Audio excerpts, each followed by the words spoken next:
সুন্দর বাগানে প্রথম পুরুষ আদম এবং নারী হবা বসবাস করত।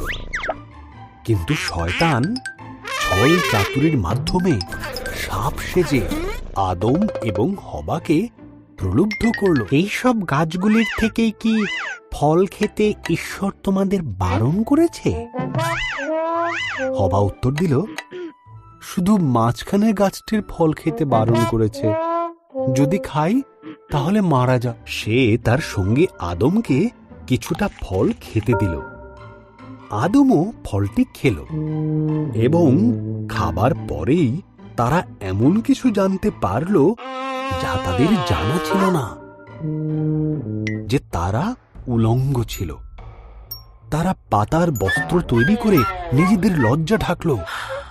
তারা আগে কোনোদিন ভয় বা লজ্জা পায়নি, তাই তারা বুঝল কিছু একটা ভুল হয়েছে। তুমি বুকে ভর দিয়ে চলবে, এক নারীর পুত্র সন্তান তোমাকে পরাজিত করবে। হবা, তুমি কষ্টের সাথে সন্তানের জন্ম দেবে।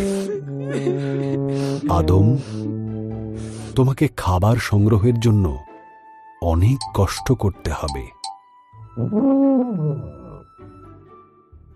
আদম এবং হবার জন্য পোশাক তৈরি করে তাদের পরালেন আর বাগান থেকে বের করে দিলেন।